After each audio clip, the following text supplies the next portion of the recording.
Pas vraiment souhaité, la pluie s'est invitée sur les routes du Dakar en fin de semaine. Résultat, 219 km de spécial au lieu des 950 prévus initialement.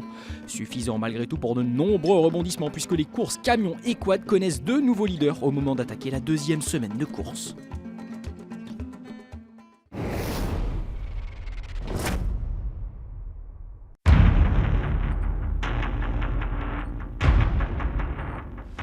Pluie, froid, boue, le temps a fait des siennes sur les routes du Dakar en cette fin de semaine.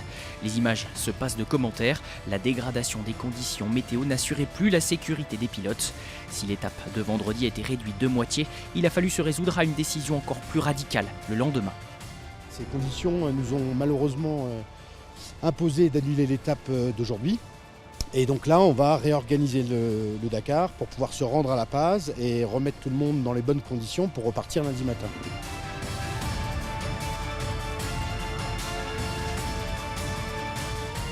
Et ce lundi matin, c'est Gérard de Rooij qui s'élancera en tête de la troupe en camion. Sur le seul secteur chronométré disputé ces 72 dernières heures, le Néerlandais a enchaîné une deuxième victoire d'affilée.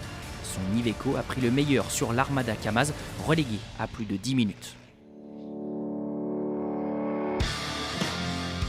Premier poursuivant du tenant du titre, Édouard Nikolaev échoue à 11 minutes à Oruro, mais se replace également comme dauphin au général.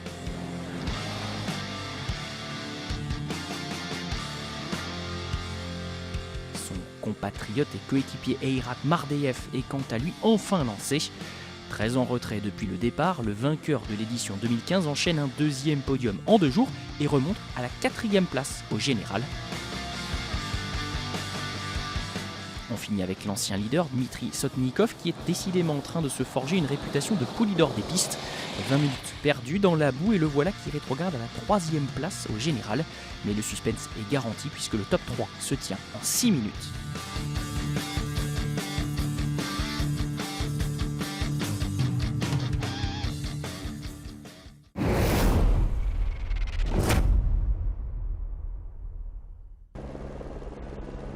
2003 reste à ce jour l'un des crus les plus palpitants de l'histoire du Dakar Camion.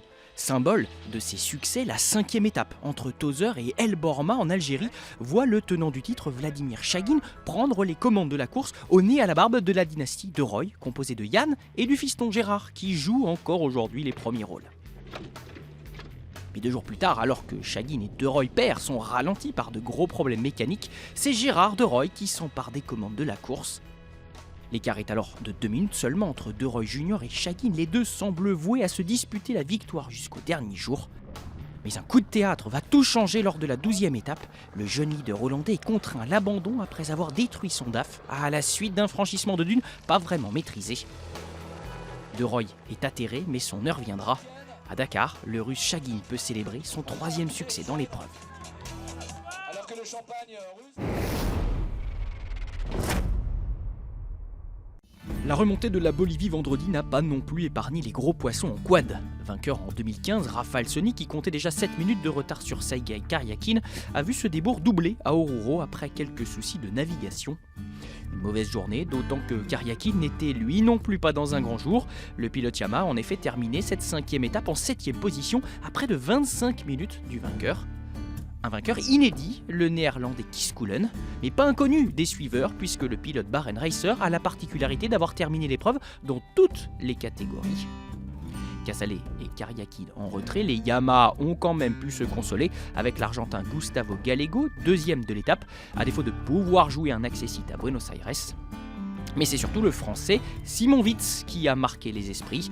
Toujours placé, il a fini 3e vendredi par exemple. Le néophyte est reparti en tête de la course après la journée de repos de dimanche. 25 concurrents sont encore en course.